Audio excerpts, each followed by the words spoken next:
Bem, meu nome é Marcos Maciel Serafim da Silva, aluno do curso de Engenharia Civil da Universidade Federal de Alagoas, Campus do Sertão. Irei apresentar um trabalho de teoria das estruturas sobre estaticidade estrutural. Bem, estaticidade estrutural. Aqui está o roteiro da minha apresentação, onde eu irei falar alguns conceitos sobre estaticidade interna, sua classificação, estaticidade externa e também sua classificação, classificação da estrutura em hipostática, isostática e hiperestática, definindo alguns conceitos para a mesma e em seguida abordar a segunda pergunta. Há alguma atenção especial que deve ser tomada ao classificar uma estrutura como isostática, hipostática e hiperestática? Bem, vamos dar continuidade à nossa apresentação. Estaticidade interna. A estaticidade interna está relacionada à forma de vinculação interna da estrutura. Ela é provocada por esforços externos que, por sua vez, causam o surgimento de esforços internos, tais como forças e momentos. A mesma ainda pode ser classificada em internamente hipostática, internamente isostática e internamente hiperestática. Eu vou definir alguns conceitos para as mesmas. Bem, na internamente hipostática é onde existe algum movimento interno de corpo rígido da parte da estrutura. Isso se dá em função de um arranjo interno inadequado dos elementos estruturais envolvidos. Bem, na internamente isostática, há um equilíbrio interno, ou seja, não há qualquer movimento interno do corpo rígido, além do fato de que todos os esforços internos solicitantes podem ser determinados utilizando-se exclusivamente com as equações de equilíbrio, onde, relembrando que essas equações de equilíbrio são somatório das forças em x é igual a zero, somatório das forças em y é igual a zero, e o somatório dos momentos em relação a algum ponto é igual a zero. Lembrando que isso é no caso plano. Nós temos agora também internamente hiperestática, onde na internamente hiperestática há uma inexistência de qualquer movimento interno do corpo rígido, além do fato de que as equações de equilíbrio não são suficientes para determinar todos os esforços solicitantes, pois haverá um maior número de incógnitas do que de equações.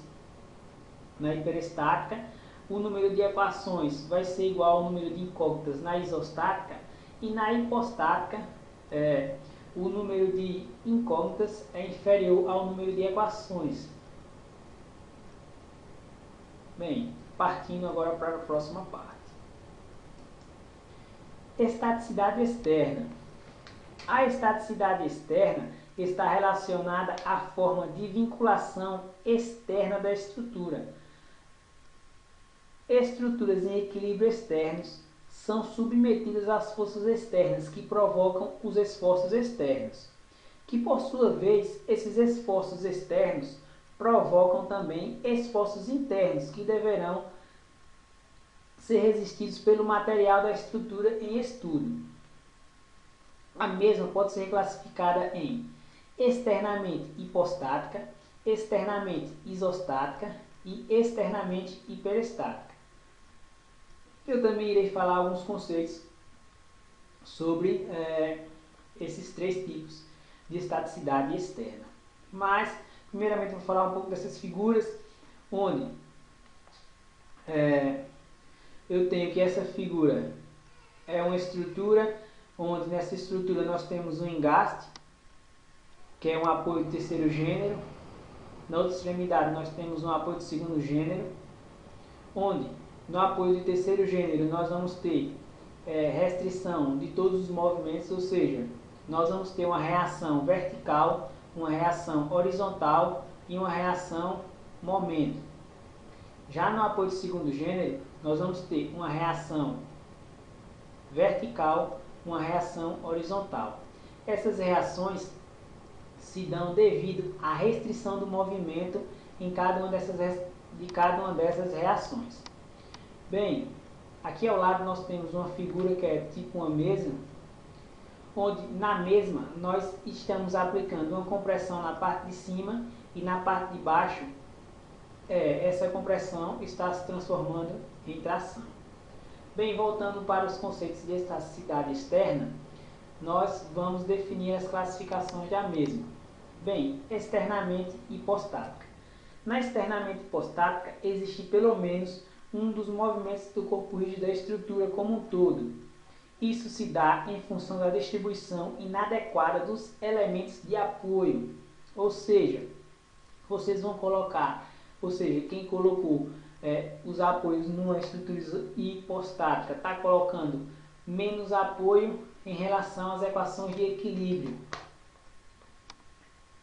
Bem, na externamente isostática, todos os movimentos de corpo rígido estão impedidos pela distribuição adequada, lembrando bem, adequada, dos elementos de apoio, além do fato de que todas as reações de apoio podem ser determinadas trabalhando-se exclusivamente com as equações de equilíbrio, onde as equações de equilíbrio são somatório das forças em x é igual a zero, somatório das forças em y é igual a zero, e o somatório dos momentos em relação a um ponto na estrutura também é igual a zero. Externamente hiperestática. Na externamente hiperestática, todos os movimentos de corpo rígido estão impedidos pela distribuição dos elementos de apoio. Entretanto, as equações de equilíbrio não são suficientes para se determinar as reações de apoio. Por que isso? Porque nessa estrutura nós estamos colocando apoios de mais para equações de menos, onde esses apoios nós vamos ter muitas reações para poucas equações de equilíbrio. Vamos dizer assim, onde um exemplo é aqui, onde nós temos 5 reações para 3 equações de equilíbrio, levando a crer que essa estrutura está hiperestática. Bem, estaticidade externa, aqui nós temos algumas imagens de apoio do primeiro gênero aqui na vida real, onde isso aqui é uma passarela. Aqui como é representado em livros, em literaturas, que é por roletes e sem as rodinhas embaixo. Esse é determinado apoio de primeiro gênero, pois só está restringindo movimento em relação a y. Ele vai ter movimento em relação a x e ainda pode girar em torno de um eixo. Apoio de segundo gênero. Aqui nós temos um apoio de segundo gênero na vida real, que sinceramente eu não sei explicar, não sei dizer que objeto seria esse, tem que ser sincero. E aqui nós vamos ter na literatura, onde o mesmo restringe o movimento em x, restringe o movimento em y, mas não restringe o movimento em torno de um eixo. Então, sendo um apoio de segundo gênero porque restringe 2 movimentos. Aqui nós temos um apoio do terceiro gênero, que é tido por um engaste. Aqui nós temos pela vida real, aqui nós temos representado em literaturas, onde o apoio do terceiro gênero impede todos os movimentos, ou seja, impede movimento em x, movimento em y e que o corpo gire em torno de algum eixo, caracterizando como sendo um apoio de terceiro gênero. Bem, classificação das estruturas. Estrutura hipostática. A estrutura hipostática se dá quando sua estrutura tem um número de reações de apoio inferior ao número de equações de equilíbrio, acarretando que os vínculos fornecidos por esses apoios não são suficientes para impedir o movimento da estrutura. Nesse caso, posso dizer que a estrutura está parcialmente vinculada, ou seja, ela está instável. Nada mais é, galera, do que eu coloquei aqui, que na estrutura hipostática o número de incógnitas, ou seja, o número de reações, é menor do que o número de equações, onde esse número de equações são as equações de equilíbrio. Mais uma vez lembrando, somatório das forças em x é igual a zero, somatório das forças em y é igual a zero, somatório das forças somatório dos momentos em relação a algum ponto é igual a zero. Como vocês podem ver, aqui nós temos duas reações para três equações. Aqui nós temos duas reações para três equações. Esse exemplo eu montei ele no programinha chamado F2, que eu aconselho vocês a mexer, que é um programa bem interessante. Aqui nós temos dois exemplos de vigas hipostáticas, ou seja, que tem um número de reações inferior ao número de equações de equilíbrio. Bem, estrutura isostática. Na estrutura isostática se dá quando a estrutura tem um número de reações de apoio igual ao número de equações de equilíbrio. Logo, os vínculos fornecidos por esses apoios são suficientes para impedir o movimento da estrutura. Pode-se dizer que a estrutura está completamente vinculada, ou seja, estaticamente determinada. Como eu já havia falado, isso só explicando o que eu já havia colocado na apresentação, que o número de incógnitas é igual ao número de equações, ou seja, vai haver um equilíbrio, onde nessa viga mostrada nós vamos ter que eu vou ter duas reações no apoio do segundo gênero, uma reação no apoio de primeiro gênero. Nesse caso eu vou ter três reações e três equações de equilíbrio, fazendo com que minha viga fique isostática. Mesmo número de incógnitas, mesmo número de equações. Aqui também nós temos uma outra viga, que nesse caso nós temos o engaste, onde, como já foi falado anteriormente, o engaste restringe os três movimentos, ou seja, nós vamos ter três reações no engaste, fazendo com que a nossa viga também fique em equilíbrio. Logo vai ser isostática, pois a mesma vai ter o mesmo número de reações e o mesmo número de equações, fazendo com que a mesma tenha o mesmo número de incógnitas e o mesmo número de equações. Bem, agora nós temos uma estrutura hiperestática, onde a estrutura hiperestática se dá quando a estrutura tem um número de reações de apoio superior aos de equações de equilíbrio. Logo, os apoios fornecem mais vínculos que o necessário para que a estrutura fique em equilíbrio. Com isso, algumas reações são estaticamente indeterminadas. Como vocês podem ver aqui, eu coloquei alguns exemplos de vigas hiperestáticas. Como vocês podem analisar, nós vamos ter aqui duas reações do apoio do segundo gênero, mais uma reação do apoio do primeiro gênero, mais duas reações do apoio do segundo gênero. Nessa viga nós vamos ter 5 reações, sendo que nós só temos 3 equações de equilíbrio, fazendo com que a mesma seja hiperestática.